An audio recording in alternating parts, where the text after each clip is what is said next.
Hello guys, welcome back to another video.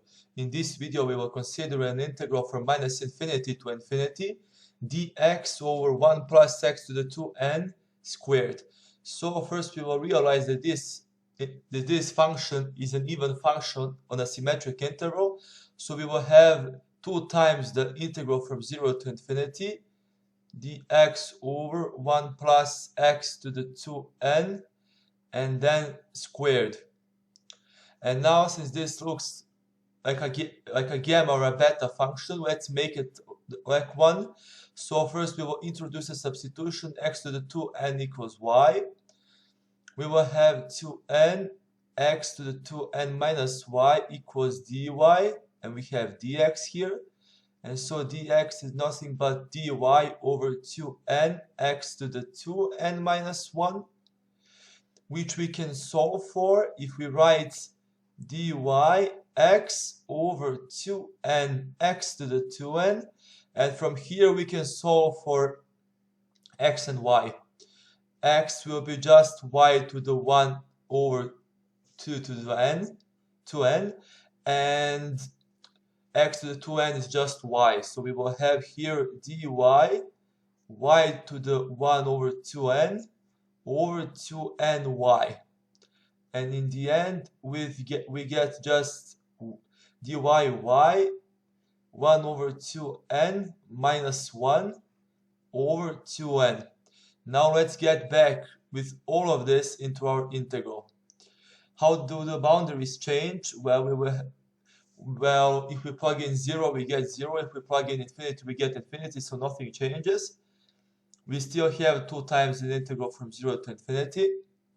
But instead of dx, we will have this part, but let's first replace the bottom part with the thing we have. And now we have dy y to the 1 over 2n minus 1 over 2n. The ends won't cancel, but the 2's will. These 2 will cancel each other out. And we are left out with 1 over n, an integral from 0 to infinity, y to the 1 over 2n minus 1 over 1 plus y squared dy. Alright guys, so now we have arrived at a beta function. We know that beta function, for example mn, can be written as an integral x to the alpha minus 1, m, and then 1 plus x to the m plus n dx. And now we will apply it here. Here we can clearly see that, let's see, m minus 1 is nothing but 1 over 2n minus 1. Here we easily see that m is just 1 over 2n. And to the other part, we get m plus k, for example, since we already have n, should equal 2, and m is 1 over 2n, so we will have this equals 2, and from here we get that k equals 2 minus 1 over 2n. When we get back with all of this information in our integral, in our beta function integral, what do we get actually? We get 1 over 1 over n,